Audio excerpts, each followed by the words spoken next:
సారెపతు విధవరాలు. ఆమెకు సైన్యం లేదు, భర్త లేడు, పొదుపు లేదు, రక్షణ కూడా లేదు. చేతిలో కొద్దిపాటి పిండి, కొద్దిగా నూనె, మరణావస్థలో ఉన్న కుమారుడు మాత్రమే ఉన్నాడు. బంగారుపు గోడ లేదు, కోట లేదు. కాని ఆమె వద్ద ఏముంది? దేవుని వాక్యం. దేవుడు తన ప్రవక్త ఎలియాను రాజభవనంకి కాకుండా ఆ విధవరాలు ఇంటికి పంపాడు. ఆమెకు చివరికి మిగిలిన ఆ కొద్ది ఆహారాన్ని ఇవ్వమని కోరాడు.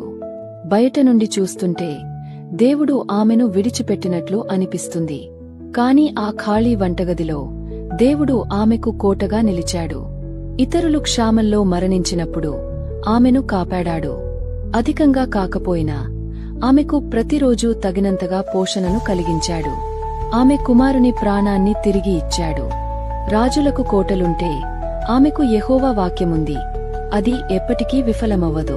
కోట అనేది తప్పనిసరిగా రాళ్లతో ఉండాలని లేదు.